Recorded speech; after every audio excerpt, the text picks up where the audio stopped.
Welcome to Ravens Across the Pond, your place for everything Baltimore Ravens.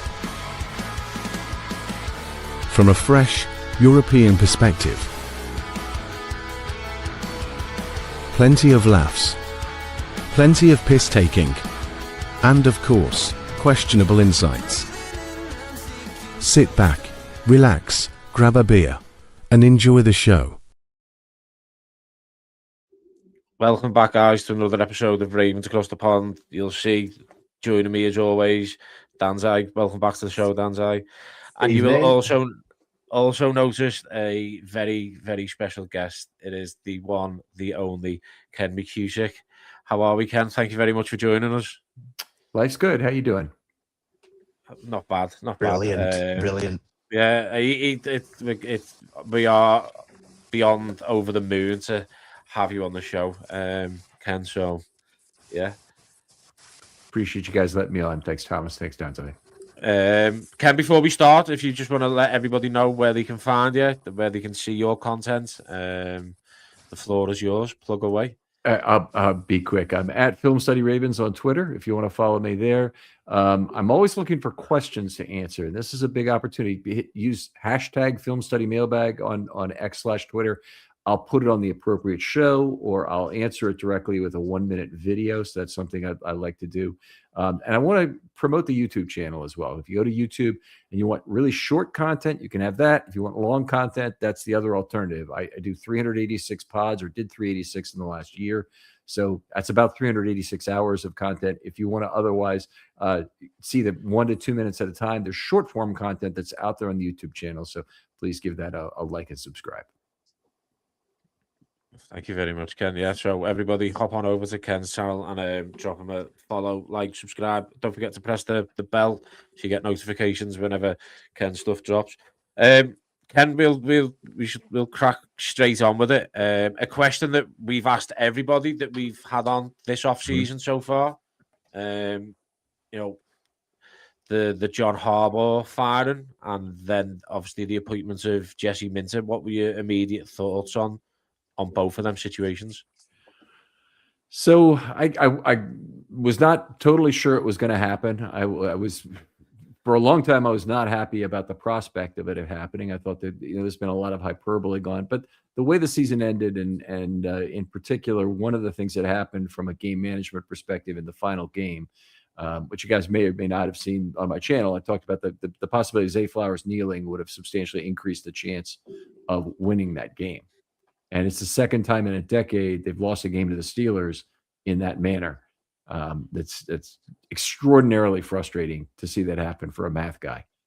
Anyway, that pushed me directly onto the fence. I could have gone either way. And obviously, there are significant downsides to having Harbaugh leave. He's poached broadly across the organization, not just in the coaching ranks, but in analytics and in, I think, probably some of the staff that was around him as well. So there are some downsides to it, but very excited about the Jesse Minter hire. And I think we'll talk about him and some of the other coaches that have been hired. I'm extremely positive on the process and extremely positive on a lot of the characteristics and complementary nature of the coaches they got this round. With that being said, that you were touching on there, that you're excited about the appointments that have been made. Do these hires in general, not only the offensive coordinator and defensive coordinator, but all the other assistants that we've seen brought in, does that signal a philosophical shift from what we have seen from the Ravens for the last kind of 18 years, or is it are they just tweaking this kind of Harbaugh era identity that we've become accustomed to? I think they're gonna try and keep the many positive elements of the Harbaugh era, and this is where a lot of hyperbole comes in. But I see it more on Twitter and more among, I think, more of U.S. fans. I think of this being more of a problem. They just want to scream and want to blame somebody when things don't go right. And the truth of the matter is, Harbaugh has had a tremendous winning record, and a lot of the things that the organization is doing are very good, and they want to maintain them by bringing in new coaches. That's one of the risks, I thought, might occur is that you bring in new people and the Ravens way is lost in a sense. But now I'm not worried about that at all. The coaching hires they've made, the connections to the old staff are similar enough that they'll be very different in terms of how they operate, I believe. Watching Jesse Minter's defense and looking at Odafe always play and that for the LA Chargers, you realize just how different that defense is. And then I think that we'll see a lot of the same Ravens DNA elements there. I think we'll see the commitment to the run game.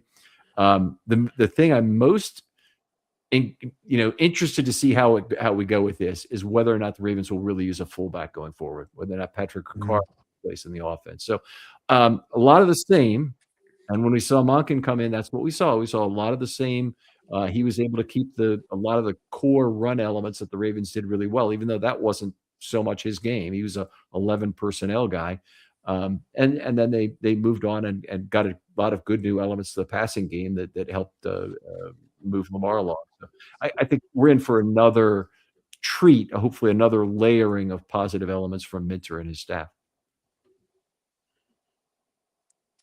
I've got a question for you, Ken.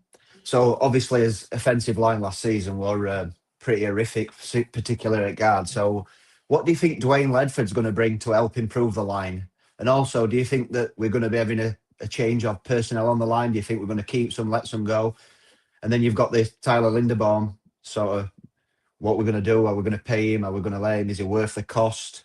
His pass blocking can be a little bit, but he's got a connection with Lamar. So what do you reckon that line's going to look like? And do you think Ledford's going to be able to improve the players that we've got, as well as hopefully add some particularly guards to the situation? Yeah, the first thing is he's got to be able to coach up the players, and to start with that, you got to have decent players around. So let's go through this real position by position, if you don't mind. Offensive tackle, I think the Ravens 3 guys, they're fairly well set, and that is an enormous benefit to go into a draft not needing to draft an offensive tackle. It's a huge relief in terms of potential draft capital expenditure to not have that. So that's really good place to start. Then they've got the interior line, and they could be starting with almost nothing there. They have a guy, if Kenyon Green on the practice squad. They have Daniel Falele, of course, will be a free agent, almost certainly will be gone. Andrew Voorhees, I want to give more opportunity to see if Ledford can help him along. He's got to improve substantially, but he's got 2 years of team control left, and you can't throw that away unjudiciously. So he'll be at least a backup on this next year, and he may well be the incumbent starting left guard. Move over to Linderbaum for a second. And you hit on the key component is that he's just not a particularly outstanding pass blocker. And he was better at times this year, but he was also bad at times, particularly against some of the bigger AFC North competition. Benton and Hayward both gave him trouble from the Steelers. And that's a problem in the division when you have a guy who has trouble pass blocking. I don't fall for any of the other arguments about, well, if he had better guards, he'd have been better or not. I mean, he's always had this problem. So, I personally, I don't want to overpay for Tyler Linderbaum. I would overpay a little bit, which would probably mean something like 18 million or 18.5 million AAV. But in order to do that, I want to make sure Lamar Jackson is signed. It's not a matter of they can't afford to do it without him. It's a matter of I need to know Lamar is here for the whole next 6 years or so to want to sign Linderbaum for 4. Because if they could be in a position, they literally could be in a position where next year they have to trade Lamar Jackson before his final season under contract if Lamar, suddenly decides he doesn't want to play for the Ravens. Yeah. Just on Linderbaum and the financial around that situation, I think the tag currently stands at around about $28 million. Obviously, you're not going to tag him for that much. Do you see a place in the market where a team is going to overpay for Linderbaum and give him 20 million AAV? Yes. Yeah, I think there'll be multiple bidders. I think there's a good chance someone offers him 20 million AAV. And I think he's more than likely gone, and there's no real incentive for him to stay with the Ravens at this point. The incentive is created by risk on the player's part. So you have to have games left to play before free agency is kind of your measure of risk as a player. And once he's at this point, he doesn't have any games to play. There's no incentive to make an early rash decision. And in fact, his agent no doubt is probing around trying to figure out what the market is for him right now. I think as well, if we don't re-sign Linderbaum, then we've got the problem of no centre, no guards. That's a hell of a task EDC's got then to find an efficient offensive line going into next season. Do you think that will then be a sticking problem for us going into next season, trying to get all them solidified? It'll be a difficult problem to solve, but it's a choice of evils, Donzai. It's a choice of, do you want to overpay somebody and lose somebody else because of it? Or do you want to go out and expend additional draft capital, probably go out and sign a free agent also, and bring in 3 new interior defensive linemen, which is what it'd probably be, 2 draft and 1 free agent, I would bet on. And then you'd have Voorhees, and you'd probably have Bullock would be your 5th, and Bullock might be the starter at center next year if they draft somebody even. So it's a lot of things will be up in the air. Yeah, there's a lot of EDC's job just does not stop, does it? He said all this coaching hiring system, and then he goes into the draft, and then he's got free agency. He's going to earn his money this year. Yeah, he sure is. He's the best there is. So I'm confident he'll come up with some good choices in the draft. The problem originally was drafting Linderbaum in the first round. That they drafted him, and that lost them the substantial friction, or they didn't get with it the substantial friction of the 5th round, 5th-year option. And they also, as drafting a center, you don't have any kind of meaningful franchise tag option either, because they're lumped in with all other linemen. So it was extremely poor decision to draft him in the first round. And Creed Humphrey and a lot of the other really good centers in the game, Zach Frazier, are 2nd-round picks, and a 2nd or 3rd-round pick makes sense at center. A 1st-round pick really doesn't. Just going off track a little bit, is EDC now the man with the most amount of pressure in that organization, or do you think he's got enough rope left? Yeah, I think he does have enough rope left. I don't think anybody is in danger of being gone after 26. I guess if anyone did, it would be a disastrous draft could get Eric fired, but I would not bet on that. The last year's draft, they still have some fruits to collect on that with Buchanan, Starks, and Mike Green, coming along. They haven't got much out of LeJohntay Wester so far. LeJohntay Wester, I want to see him play on offense a little bit more. We still haven't gotten to see, if you're talking about ascending players and draft value, still not, realized. Tez Walker, just about to say Tez, yeah. Yeah, should advance, I would think, this year, particularly if Hopkins is gone. So he's got a good record of stretching field, and he seems to catch everything he gets, which is very little, but he's pulled off a few nice plays for us. Let's answer Pasha's question here. I'm a fan of trying to fix Kenyon Green, but the fact that he never made the roster during this last season isn't a particularly great sign. Now, the Ravens never suffered an injury bug on the offensive line this last year. They were pretty much they had healthy and they had good continuity the whole year. Just wasn't outstanding interior offensive line play. In a way, they're beaten to death by their own mediocrity across the line. It's a much easier line to fix if you've got 2 A players, 2 F players, and 1 C player. You can fix that line with 2 moves. If you've got 5 C players, or really more like 2 C pluses, 1 C, and 2 C minus D pluses, then you've got a much bigger problem. It's much harder to solve that. In regards to how the kind of scheme and roster fit for next year, are the Ravens currently built better for kind of power identity, or are they building more built for a kind of spread passing identity going into next year? Okay, I would hope you weren't going to say power or zone, say, or gap or zone. Yeah. Let me just start with that. When it comes to run game, don't get too caught up in that. Every single NFL team runs lots of power and lots of zone, and you don't really have to worry too much. Worry about the results. Worry that the players seem to be doing well individually. There are some players, and Daniel Falele was probably one of them, that it's a really good thing for him to understand his blocking assignment and him to not have to step to it. That's really a good thing. But most other NFL players, it doesn't matter too much. And the Ravens have done very good jobs in the past of having non-athletic linemen do really good things in terms of pulling, for example. Bradley Bozeman, James Hurst, total non-athletes, but they were very good at pulling under the tutelage of Joe D. Ledford is a very, very highly regarded offensive line coach. He's been the run game coordinator for 2 years at Atlanta. And the marriage that I think has been brought to this, which is why, getting back to your question, is I think they'll maintain a lot of their run identity, is that he coached Bijan Robinson to the highest single season success rate in NFL history at 60.2% for any running back in 300 plus carries.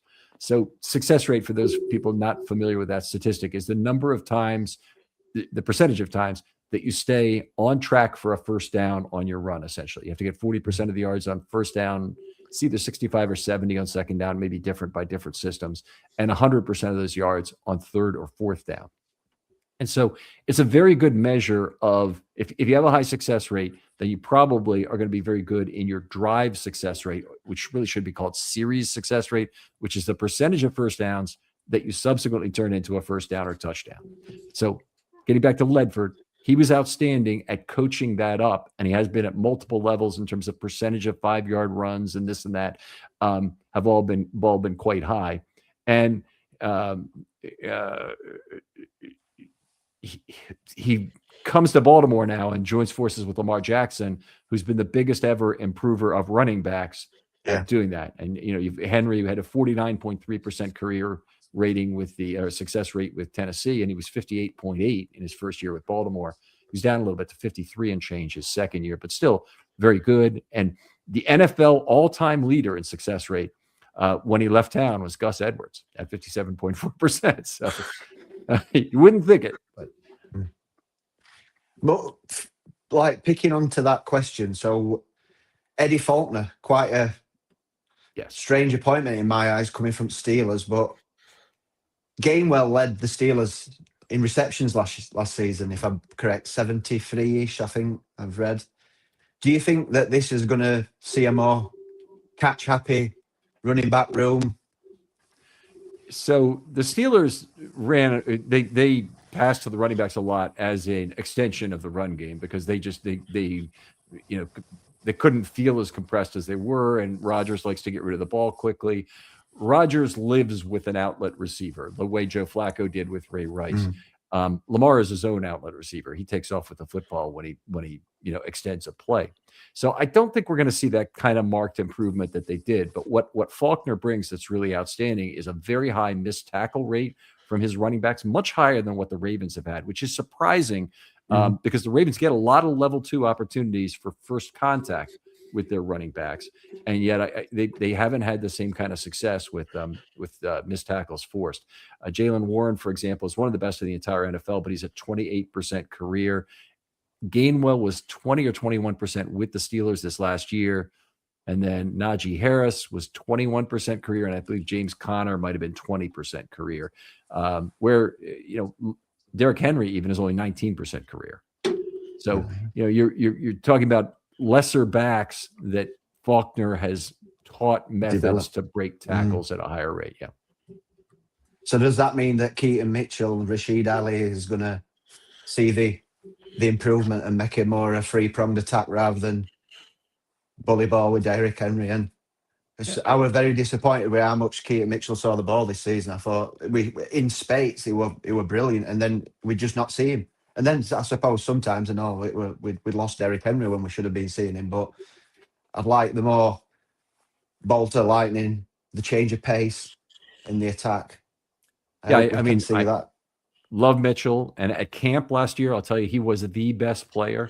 And normally I can't tell with a running back. So, I'm there at every practice, and I see a guy that's making cuts like he did last summer. My first thought was, it's unbelievable he's back fully to what he looked like in 2023 in terms of the ability to cut on a dime, whatnot. The other thing he really showed well in camp, and not as well during the regular season, was a transition from catch to run as a receiver.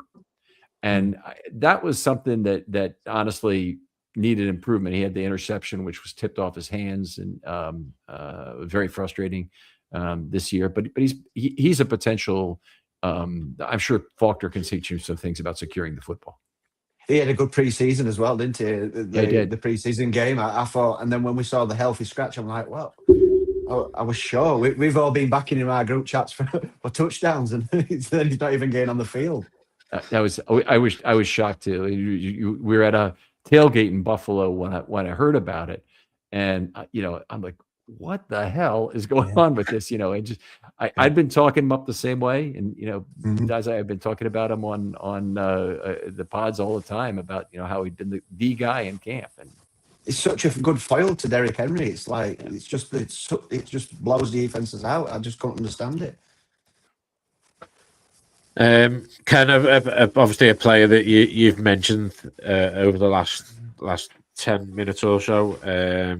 He's the talisman of the organization. Lamar Jackson going into this offseason, going to need a restructure on his contract and an extension. Before I get on to some other questions about Lamar Jackson going into next year, in your opinion, what does that restructure extension look like? I don't know what Lamar wants, and that's one of the frustrations the Ravens have with the no agent process, is that he oftentimes won't return phone calls.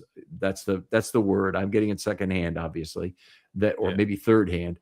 But it's not from Mike Preston, is it? No.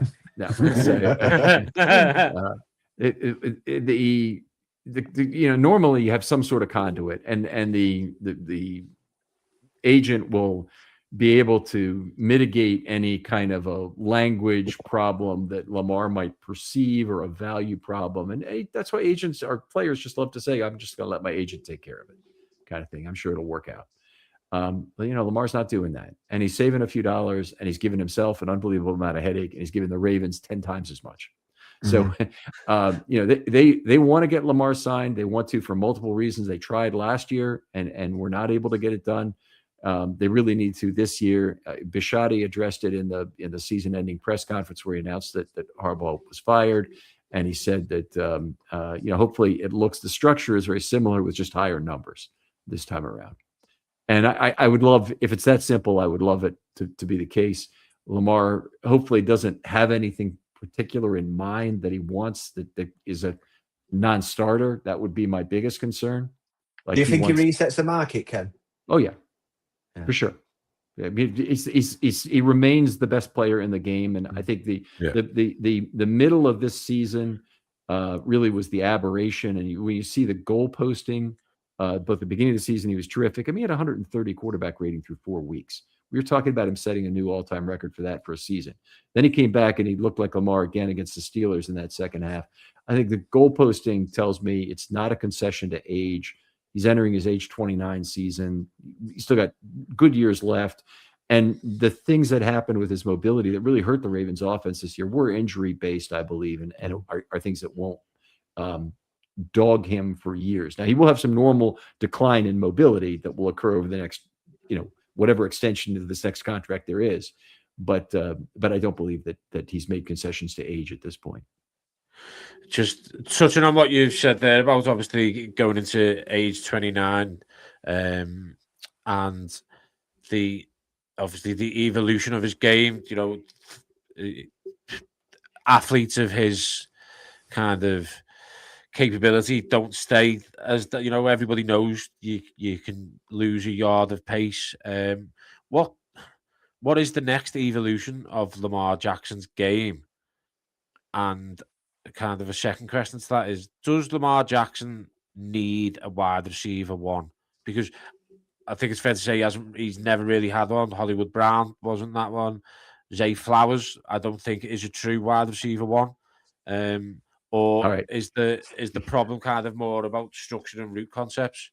I think here's the problem in a nutshell. I'm gonna ask you. This is your homework project. Go home, both of you guys. Write down for me the list of names of every single wide receiver one in the NFL.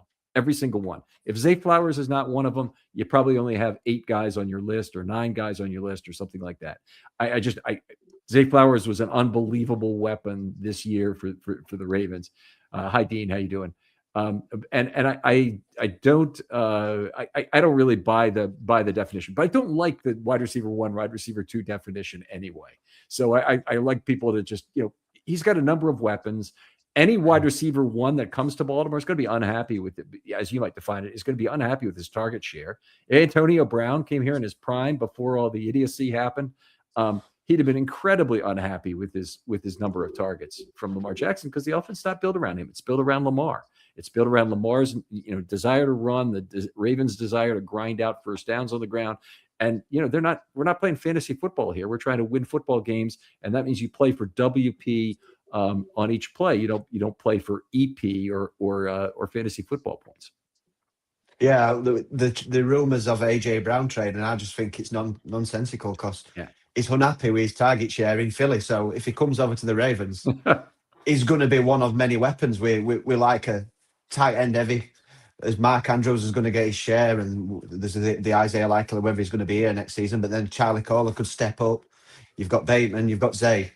He's never gonna be happy in that situation, is he? Nope. With that, with the increasing cap for next year, do you think? I know we've just talked about wide receiver, but do you think that the Ravens would go hunting for a big ticket free agency item? There's a bit, I think, what is it, 30 million increase roughly or something like that. Plus, then we've got the restructures that can happen. Roquan. Did something come out today on this? I'm sure, did it go up to 320? I haven't seen anything new, but if there may be a projected cap you're referring to, we're a projected number I've seen. Yeah, so it's roughly 10% increase from last year, something like that. Yeah. Okay, I mean that's substantial, and that's a big increase, and it's it does speak to the possibility the Ravens could be more of a credit card team. No team has any shortage of ways that they can push money into the future. Well, okay, the Eagles now do, and the Browns now do, in terms of they've mortgaged their future to such a degree they don't have a lot more money to move forward. But the Ravens have plenty of money they can move forward to the future if they want to. It's a matter of, is it really the right thing to do organizationally? Does it make sense, or do you want your season ticket holder base to really believe that year after year you're going to have a competitive team? And that's right. I'm when Bisciotti spends his own money on coaching, I'm like, yes, thank you, Steve. You're a great owner. When he spends cap, that's where I say, that's my money you're spending. So it's the Trey Hendrickson that's been going through my mind. We've been a free agent and as lack of pass rush. I'm thinking, could that work? Could you see that in our future? He's old and hurt. I know he's 31. I know he's 31. It's probably his last big contract. Do you think? So I'm not this Max Crosby hype's not for me. I'm not willing to give up 2, 3 firsts or whatever it is and finance his future to high heaven. But the Trey Hendrickson, it could be something that we could look at. I hear you. I think the Ravens, if you look back at the last 5-6 years, they've had tremendous success bringing in aging veterans and getting real value out of them as pass rushers. And when you can do that for $2 million, and then your other alternative is Trey Hendrickson for $28 or $30 million per year, I mean, I just don't think there's any question about which direction you go. I think they'll do it again. And in terms of what the team needs are so broad. They go way beyond pass rusher. It's true, outside linebacker might be the weakest position with only Tavius and Mike Green to build forward on. But I think it's much more likely that they would rather have 2.5 Draymond Joneses for the price of 1 Trey Hendrickson. Yeah, sacks by committee rather than one big ticket. Ken, I've been vocal about this on the show since kind of the defensive issues were on show again this year, carry on from kind of last year under Zach Orr, in my opinion. And a lot of Ravens fans have been screaming out for go and get that guy that can come off the edge, that star. I'm of the opinion that a star edge rusher isn't a needle mover for an organization. Would you buy into that fact, or do you think I'm not being fair on the star guys that play edge rush? I mean, it has value. There's no doubt about it. It's an extremely expensive position, so it'll move the needle in one direction or the other. You'll really have overpaid for the guy because he gets hurt, or you'll get value out of it, and maybe even above value if he has a big year. The Ravens signed Elvis Dumervil to such a contract a few years ago, and when it happened, I said, okay, he's probably going to turn in one top shelf year out of the 5 he signed for, and then he's going to be hurt in and out of the lineup with some middling production for 2 others, and he's going to be hurt for 1 other, and then he's going to be gone in the last year because they'll cut him before the contract ends. And that's almost exactly what happened, by the way. So I think if you look at free agency that way, and Trey Hendrickson, that would be exactly what I'd expect out of him. You get 1 top shelf year, you get 1 year filled with injuries, and you probably get another year where he's gone if you sign him for 3 years. Staying on defense. What went wrong defensively last season for you that the stats don't fully show? Yeah, the Ravens obviously had a lot of injuries, and those injuries were extremely significant, particularly in terms of the pass rush, in terms of muting that. The injury to Mckusick is at the top of the list. They finally found something, and I think this is something Ward deserves real credit for, in terms of how to best adjust and make use of Travis Jones, given that they didn't have the other linemen around him. And Travis Jones needs a running mate. That's what they need to find in this draft. I don't even care. I think they could be agnostic to the notion of whether it's a 1 or 3 tech, meaning, a nose tackle or a 3 tech they go after, but he needs a running mate. And if they get an extra one because Mckusick comes back, that's okay too. It won't be too many because we can't be that sure about what Mckusick's future is. But he needs a guy to play with regularly. Wasn't bad with John Jenkins, and that allowed him to play some 3 tech. Jones to play some 3 tech, where he's just an unbelievable handful for a single guard trying to block him. It's you do that at your own peril, and that was part of why he was so good down the stretch. And then Gore, I thought, did a pretty good job having 4 nose tackles active for some games. And at least adapting to a pretty good run stopping style, even though they weren't perfect for or even good in terms of the pass rush. It's just a matter of so many broken parts. Mike Green should have been a situational pass rusher as a rookie. They end up paying him 60% of the snaps because they didn't have anybody else, and they needed guys to play the first 2 downs. And then they went out and they got Draymond. They made, at first they made Odafe Oweh a pure pass rusher, and you got rid of him about the time when he would have paid off, I think, for the Ravens, because Hamilton moved in to play slot corner. And when he got that with Derwin James, I'm really seeing that was a fairly big part of what worked out for him in LA. So I think if he'd stayed around for a few more weeks, he'd have had improved production with the Ravens. Obviously frustrating player. Don't get me wrong. I really hated that trade. I absolutely hated the value from that trade.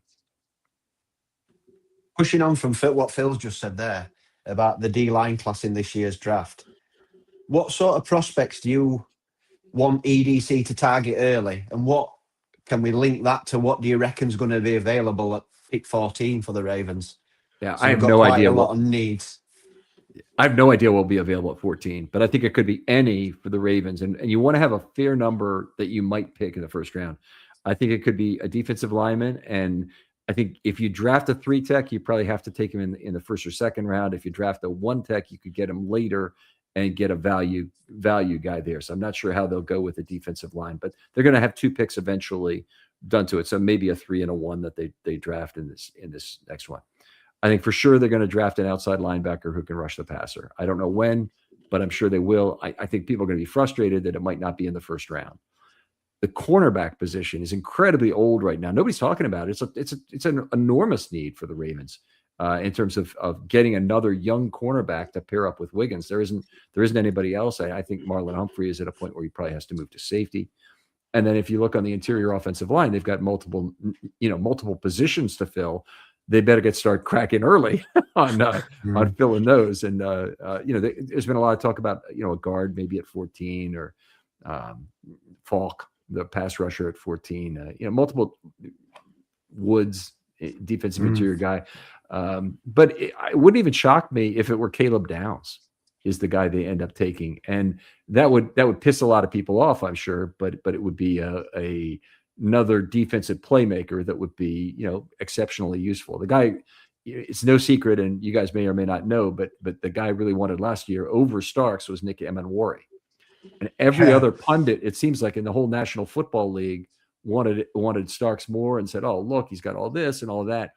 The thing I look for, and this is really important, the thing I look for in a corner or a safety where they're very technical positions that the person will learn to play at the NFL level is you want to overvalue college results, particularly on players who are not polished. So an unpolished player who has terrific results nonetheless has a great ability to just blow through the roof at the pro level. And that's Nick Emenwari exactly. He had a 34 passer rating allowed in his final season at South Carolina. And he also didn't know how to play safety discernibly from watching him on the field.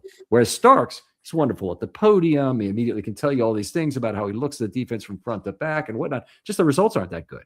His yards per target were terrible, and he ended up with a passer rating against him that might have been in the 90s last year. I mean, he just 24. It just wasn't that great. And so I definitely look for the college production with an unpolished player is something to look at. That goes for pass rushers too, by the way. Do you think Mike Mickens is going to, obviously the coach that we've got from Notre Dame, do you think he's going to have some say on these young Starks, Wiggins? Do you think these players are going to push into the next level going into next season? Yeah, I think that's a big part of his measures of success is can he get these guys to another level. I think Starks is a good player. Don't get me wrong. I just thought he was a second-round draft pick that they drafted in the first round. That's how I saw it. And I know I'm different from everybody else in that regard. And I still think he's going to be a good NFL player. And when I looked at the first 2-round picks, it's almost like 2 wrongs makes a right, because I'm real happy to get Mike Green and Starks as the 2 players. It's just it made a lot more sense to me if they were drafted in the opposite order. Awuzie as well. Do you think we bring Awuzie back into that room? I think he'd be a really good player to have. I don't know if they can really afford to keep him. And when you're talking about spending money on a real high market, it's the mid-market guys. It's the Draymond Jones and Awuzie, those guys that they need to bring back to fill out the room that are really important. Just on Malachi Starks again, with that selection of Malachi Starks, EDC and the Ravens kind of go with best player available on the board. They've done that an awful lot, and that tends to be their draft philosophy. Did that philosophy fail then, in your opinion, taking Malachi Starks in the first? I think their evaluation of Starks, if anything, failed. So I think they fell into this groupthink methodology where everybody said it was true, and so it had to be. And literally every national pundit was like, "Oh, if Ravens gets Malachi Starks, watch out for that secondary." And then they'll add Jair Alexander. This isn't even fair, kind of thing. And then, of course, we saw what happened to the Ravens secondary during the year. We saw how effective we definitely fell for it. I'll be honest with you, Ken. We definitely fell for it. We were hyped, especially when we got Jair Alexander. And then what happened to him? He turned to stone. Yeah, that's exactly right. And that was not a good time for Marlon Humphrey to have a big injured year. And unlike Lamar, I do think that Humphrey's decline is a matter of age. And so you think we move Humphrey to safety? Yes. Yeah. Sorry, I'll just on the subject of Marlon Humphrey. Is cap hit going into next year 26.276 million. Yeah. Is he at risk, or do you think they keep him moving to safety? Okay, so let's cap 101 here. The only thing you have to worry about, because all the other money on the 26.7 or whatever his number is already spent. The only thing you have to worry about is the 7.3 million that the Ravens still have to decide whether to pay him or not. If they cut him, they can save 7.3 million and spend it somewhere else. The question is, how much of that would Humphrey be willing to say, you know what, I'll play for $4 million and give me another $3 million in incentives, and we'll consider it I think that kind of a arrangement might be a good possibility.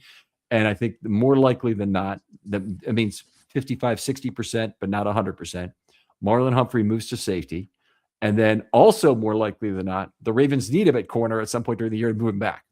So it's one of these strange things that he'll be a great insurance policy for the Ravens have. He'll play a lot of snaps at safety in a split field role in their big nickel package. And he'll be a guy who he's extremely portable skills to safety. He's a good hitter, not a great tackler, but a good hitter, not afraid to get physical with on tackles, good stripper of the football, really good off-man skills as a corner. I don't mean like 8 yards off, playing 8 yards off the wide receiver. I mean, he'll go make an interception on somebody else's assignment. And when you see that, that's a guy who can move to safety in a heartbeat. And so he's had several interceptions the last couple of years that have been of that ilk. And I'd love to see him, turn those skills into a whole second career at safety. It worked for Rod Woodson. It's worked for a number of players, but seems to be working for Jalen Ramsey. It could also help Kyle Hamilton become the ultimate chess piece, the Derwent James of Minter's system in LA, and the Kyle Hamilton that we want to see, that's just disrupting plays rather than just being a wrecking ball. Yeah, I don't want to see Kyle Hamilton move back into a half-field role. I want to see him at either dime back or slot corner, depending on the down and distance, indications. And they have other players. I mean, Keon Martin played well last year, so he's probably their next best corner, period, but he's a slot corner, which is good. And Ardarius Washington might be back. We'll see what the market for him is like, but he'd be a guy I'd be encouraged if the Ravens brought him back, because one kind of thing that the Ravens haven't had is enough safeties on the roster to have a 5 to make 4 game day roster. Now, what do I mean by that? You have to have 5 safeties who you can actually trust to play safety to play their 4 safety packages. Now, they play a 3 safety package all the time. They don't play small nickel anymore. They play 100% big nickel when Hamilton is healthy. But they also play dime. And when they do that, they bring in a 4th guy, usually a safety again, to play that slot corner role. So it was Ardarius Washington down the stretch, for example, is a hybrid safety corner, but you'd probably classify him still as a safety on your roster. So anyway, I think it's understated how much of a loss he was going into the season. We already played the season before, Ardarius. Yeah, he put. I'm sorry. It was part of the what we fell for was that Ardarius was going to be good, and then he got hurt. Okay, yeah. Gotcha. You're telling me I might have trouble keeping up with your speech here, but that was the first time it's happened, I think. You've done well so far, 3/4 of an hour in.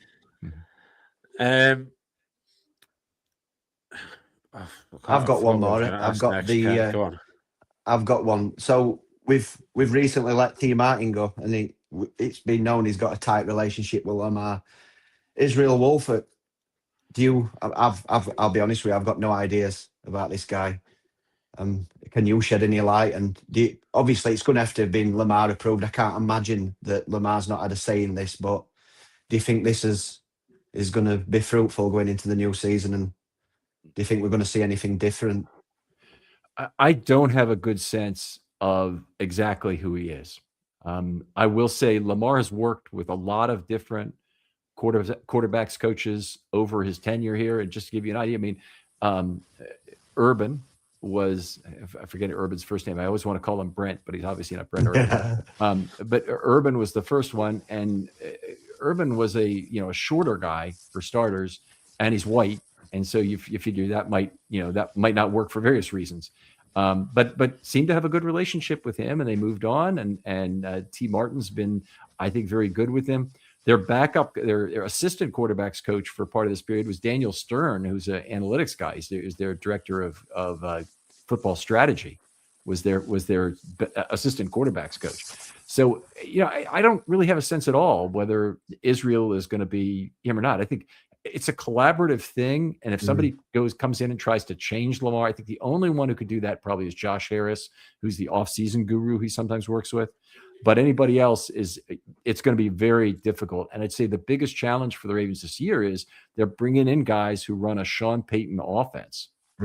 And that will have a lot of quick, high accuracy throws involved in it. Now, it'd be good for Lamar to layer that into his game, but Lamar Jackson at the base is a guy who extends plays and punishes defenses for not being able to maintain coverage or maintain containment of him for 5 or 6 seconds. And when that happens, that's when we see some of the great Lamar plays. And I wouldn't want to change that about his game by turning him into Drew Brees. I think that, making that actually would be a big mistake. And so hopefully they collaborate on this. And when Lamar comes off the field and they say, "What was that?" And he says, "Just playing ball, coach," which is apparently what he says all the time.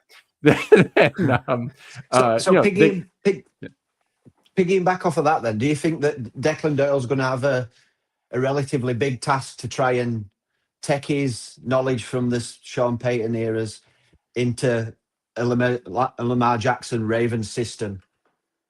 Do you think there's going to be growing pains? Do you think that this season's going to look a little clunky on offense, and we should temper his expectations going into this season offensively? The Ravens still have Derrick Henry and they still have Lamar Jackson, and the mesh point between those two is the most powerful offensive weapon in all of football. There's no other combination of players, not Jamar Chase and Joe Burrow, not anybody else who is as powerful as that mesh point in terms of what it does for the players on the field and how it drives the offense. Presumes Lamar's healthy, of course. When you start with those two, and they've played behind some mediocre offensive lines for years, really since 2019. The results have still been very good. I think it's quite possible the Ravens offense can be good again. I think the mistake will come if Doyle tries to make this too much about him installing his scheme upon Lamar Jackson instead of building the offense around Lamar Jackson in a collaborative fashion. I think it will probably fail if he just tries to install the Payton scheme here. He looks like a young, intelligent kid. I think I've got my faith in him. I don't know where it's come from, but I have. Ken, we're aware of the time. I know you push for time, so we just got a couple of questions that have been sent in. If you, I got time. to Sure. answer them. So one from actually DT. He's one of the co-hosts. He hasn't been able to make it tonight because he's had a baby recently. He hasn't really told anyone else about it. He doesn't go on about having a newborn and the troubles that brings. So, I'm sure he's watching with the baby. He says, a lot of Ravens fans will look at what Mike Macdonald has done at the Seahawks as a blueprint for what Minter could deliver at the Ravens over the next couple of years. Is that a realistic view, or should they be more reserved? That's a 95th percentile result, probably, in terms of what could happen. I think Minter will be a good defensive coach. I think he'll bring real value. I think he'll layer in new things scheme-wise. He'll rebuild the scheme on defense, more or less.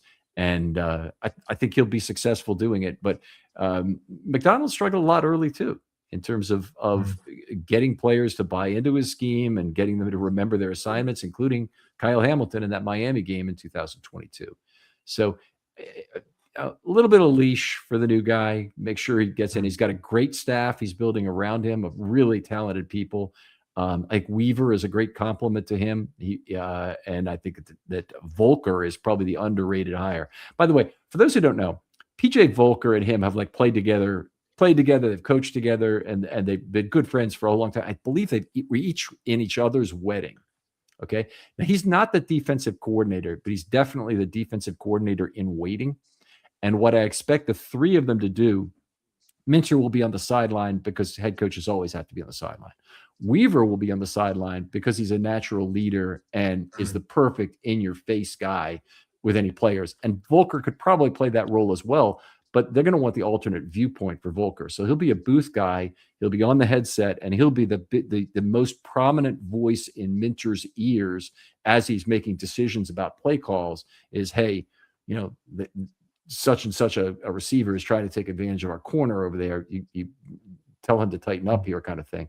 I think that's the three-way communication they will have. But Weaver, a tremendous asset too, because he comes from a defensive line background, and the other guys, Mickens and Minter, and also the new guy Taylor, the guy they got Yeah. All are defensive backs guys. So it's great to have a guy like Weaver. Weaver, a very impressive human being, period. I think he'll be a head coach fairly soon in the NFL. Yeah, I agree with you there on Weaver. It's a fascinating insight how it's going to look next season with, like you said, one in both and the two guys on the sideline. One last question we've got for you, Ken, before you go. This is from Phil. He's in the chat as Posh Plays FF. He's a good friend of the show. He contributes quite a lot to us. He played defensive back, so he loves a defensive back question. You've kind of already touched on this, so we might know the answers. But he said, "I want to know what Ken saw from Malachi Starks on tape in his rookie season, causes for optimism, any development areas, and how he fits into Mintz's system, and whether he thinks a third safety is high priority to play Kyle Hamilton in the same way Mintz used Darwin James last year in LA." Okay, let's start with the easiest one. That's absolutely high priority to play Kyle Hamilton at the line of scrimmage on the majority of downs. In a standard 3-by-1 alignment, Hamilton will always be on the strong side of the football field because that's where your slot receiver is by definition. He takes away that side of the football field for screen passes, for a lot of swing passes to the running back all by himself. He is the single best horizontal defender in the entire NFL in that regard. I would not change a damn thing about it. I think he can be defensive player of the year if he stays there a whole year and stays healthy. There is a little bit of additional risk that comes with it, but like with Lamar Jackson, I think you have to take the risk with your best players and hope they provide value there. Now, Malachi Starks, let's get to him. It did a lot of things well as a rookie. It wasn't first round draft pick worthy in terms of what he did. Positioning was decent on the back end, not perfect. He'd giving up a lot of yards per target as a rookie. He was towards the bottom of all free safeties in that category. The worst in the entire NFL was one of the really highly thought of free safeties rookies this last year, Mckusick, who had a tough year. Watts also had a tough year in terms of yards per target, but he made up for it with 5 picks. In terms of Starks, he allowed 9 and change per target. He was over 10 as late as week 15, but his 9 yards per target is bad. And that was what plagued him in college too. Is there's too much of that. I use the PFF yards per target. Generally speaking, PFF has more targets assigned to linebackers on throws between level 2 and level 3. You guys may already know that, but they overcharge the linebacker on those and tend to undercharge the safety. I think there are things to look at for Malachi Starks. I thought we saw a lot of good bracket setup and, in fact, a fair amount of loose bracket play, which I really like. So what do I mean? Loose bracket play versus guided missile play by safeties, I'll call it. Guided missile play, you're behind the reception point, and your immediate thought is you always go for the midsection of the player, try and dislodge the football with the highest probability. Loose bracket is like Ed Reed. You play 4 or 5 yards behind the reception point, and then if there's any kind of problem with the tip, reception, whatever, you got a big chance for an interception. Fascinating. Yeah. Ken, have you got anything for us or anything else? What do we need to talk about? I'm not even sure. Have we got any Super Bowl predictions, Ken? Have you got any? Are we all team Mike Mac or? Yeah, let's root for McDonald. I've got friends who are Patriots fans who I'd be okay with them winning it again. In some ways, it's kind of nice to have the Steelers fans upset about the Patriots gaining a Super Bowl on them. So that's something. But generally speaking, I think most people in Baltimore are rooting for Mike McDonald now. A lot of people are rooting for him just because they want to say, "Oh, look, I was right about the time where they didn't elevate McDonald and just fire Harbaugh 2 years ago." I'm not a fan of romance in sports. I think it's rife in sports. It needs to be eradicated from sports. So I am backing the Patriots to do this one purely because I don't want the people to have that argument that you just said about Mike McDonald. Look what could have been. A lot of people have said you go back 2 years ago, that was the right time to possibly make a change. But when you look at the record that the Ravens finished that year, there was no way they were going to sack a head coach anyway. Yeah. So when you look at it on both sides of the coin, it was never going to happen. And yeah, romance in sport is atrocious. There are three coaches from that defensive staff who went on to DC or HC roles right after that year. That's a remarkable feather in a Harbaugh's cap that he's able to consistently hire all these real high quality coaches. And then, there was trouble with Orr. Orr was an internal hire, and I'd say it probably didn't work out. I will say he related to the players very well. The players and the other coaches really stood up for Zach Orr during this last year in a way that I did not expect. But they were, Roquan Smith the season is over, and he's saying, Zach Orr is telling us exactly what to do. We're just not able to do it. I think Zach Orr's brother's got an interview with Todd Monken in Cleveland. I've saw on the internet earlier. Terrence Hill. And I saw your man Nick Emmanwari. He linked into Hotel yesterday. Yep. So let's fingers crossed he's playing, because he's a big piece for that defense. Yep. Thank you very much. Thank you very much, It's Ken, been a pleasure, Ken. Really, really interesting. Okay, appreciate you guys. Anytime, I'm happy to do it. And maybe I'll plug one more thing. I'm always looking for people who'd like to talk football on my podcast. So if you have an idea for a podcast, just something you're passionate about and want to talk to me for 20 or 30 minutes on air about, love to do it. And I'll contact me. I'll leave my info with these guys, or we can leave it in the comments here. Matter of fact, I'll just say it. You can contact me by DM on Twitter or at filmstudy21@verizon.net. And hit me up with your idea. And all I ask for in terms of prep is about 3 bullet points, and then we can make a good show out of that. I'm gonna post it out. We've got a community chat that we've got quite a few people over this side, and the questions are going to be hitting your inbox shortly, because I'm going to post a link I'm going to post the link in the chat. So you're going to be a busy man. All right, appreciate that. Thank you very much, Ken. Thank you guys.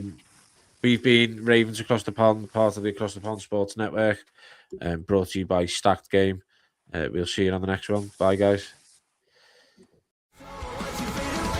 Thanks for listening to Ravens Across the Pond. We'll see you next time.